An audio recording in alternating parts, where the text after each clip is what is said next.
Hola a todos, hoy vamos a meternos de lleno con uno de esos códigos de error que pueden volver loco a cualquiera. Sí, hablamos del P2310. A ver, ¿qué es lo que se nota? Pues eso, el coche empieza a temblar, parece que pierde fuerza o incluso se para de repente. Si a eso le sumamos la lucecita de fallo de motor en el cuadro, blanco y en botella, algo pasa con el encendido. Y si le conectamos una máquina de diagnosis y salta el P2310, ya tenemos al principal sospechoso. La buena noticia es que es un problema muy concreto y, lo más importante, tiene solución. Vale, ya lo tenemos localizado, pero ¿qué nos está diciendo exactamente ese código? Vamos a traducirlo a un lenguaje que todos entendamos. Pues P2310 significa básicamente que hay un fallo de alta tensión en el circuito de control de una de las bobinas de encendido, concretamente la D. En otras palabras, la centralita del coche, la ECU, se ha dado cuenta de que la señal que le manda a esa bobina para que genere la chispa, pues no es la correcta. Es que la centralita está constantemente vigilando esa señal. Si el voltaje es demasiado alto, demasiado bajo o simplemente no llega cuando debería, ¡zas!, se enciende el chivato y se graba el código P3110. Es un sistema de autoprotección, muy preciso, la verdad. Pero bueno, más allá de los códigos y la electrónica, ¿qué se nota en el día a día? ¿Cuáles son esas señales que nos avisan de que algo va mal? Pues los síntomas son bastante claros, la verdad. Lo primero, la luz de check engine encendida, eso por descontado. Luego notaremos que el motor vibra más de la cuenta o da tirones, como si fallara un cilindro. También es muy común una pérdida de potencia, que le cuesta arrancar o incluso que el coche se cale, sin más.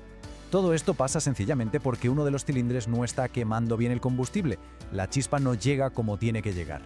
Ok, ya sabemos los síntomas. Ahora viene la pregunta del millón. ¿Por qué pasa esto?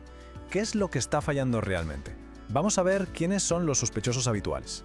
Pues mira, casi siempre el problema se reduce a tres cosas. La primera, y la más obvia, es que la propia bobina de encendido, la número 4 en este caso, esté estropeada.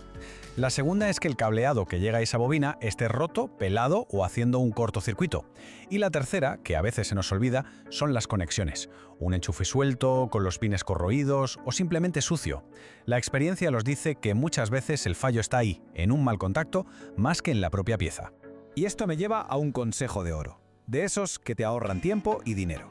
Como dice el refrán de los mecánicos, no te lances a cambiar la bobina sin antes revisar el cableado y los conectores. De verdad, más de una vez, el problema era tan simple como una mala conexión. Así que, primero diagnosticar y luego, si hace falta, cambiar piezas. Entonces, ¿cómo lo hacemos bien? ¿Cuál es el procedimiento correcto para no dar palos de ciego? Pues vamos a ver el método paso a paso, como se hace en un taller profesional. El método es pura lógica. Primero, lo más básico, una buena inspección visual. Miramos los cables y el conector de la bobina. ¿Hay algo roto, quemado, sucio? Después desconectamos el enchufe y miramos los pines por dentro. Tienen que estar limpios, rectos y sin óxido. Si todo parece bien, pasamos al siguiente nivel. Cogemos el multímetro y medimos la resistencia de la bobina para ver si está dentro de los valores que dice el fabricante. Aún así todo bien, pues toca revisar el mazo de cables completo, desde la bobina hasta la centralita.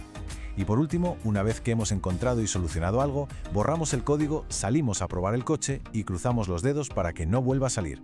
Y es que aquí es donde se diferencia una buena diagnosis de un gasto de dinero tonto. La jugada inteligente es empezar por lo fácil y barato, cables y conectores. El error costoso es ir directo a comprar una bobina nueva sin estar seguro. Lo mismo pasa con la limpieza. Limpiar bien los contactos es clave, mientras que ignorar un poquito de óxido puede hacer que el problema vuelva. Y por supuesto, medir con el multímetro es confirmar, no adivinar si una pieza está mal. Seguir los pasos ahorra disgustos, creedme. Perfecto, ya sabemos cómo encontrar el fallo. Pero, ¿qué pasa si decidimos ignorar la lucecica y seguir como si nada? ¿Y cuáles son las soluciones que de verdad funcionan? Vamos a ello. Mucha gente piensa, mientras el coche ande, error.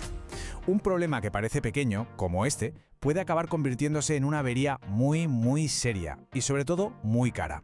Y es que las consecuencias de no hacerle caso van en cadena. Un cilindro que no quema bien la gasolina la manda cruda al escape y eso puede destrozar el catalizador, que es una pieza carísima. Además, se fuerzan las bujías, que se estropean antes. En el peor de los casos, puede provocar daños internos en el motor. Y ya no hablemos del peligro que supone quedarse sin potencia en un adelantamiento o en una incorporación. Así que, en resumen, este no es un fallo para dejarlo para mañana. La parte buena es que, si hemos hecho bien el diagnóstico, la solución es directa y efectiva. Si la bobina ha fallado en la prueba del multímetro, pues se cambia por una nueva y listo. Si el problema era un cable roto o pelado, se repara o se sustituye ese tramo de cable. Si eran los conectores sucios, se limpian a fondo para asegurar un buen contacto. Y si alguna clavija del conector estaba doblada, se endereza con cuidado o se cambia el conector. No hay más misterio. El secreto está en haber encontrado la causa real. Y ahora, la prueba de fuego.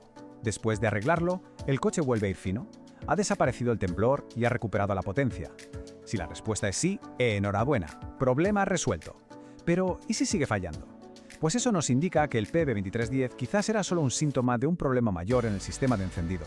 A veces un solo código es la primera pieza de un puzzle mucho más grande, así que siempre hay que estar atentos.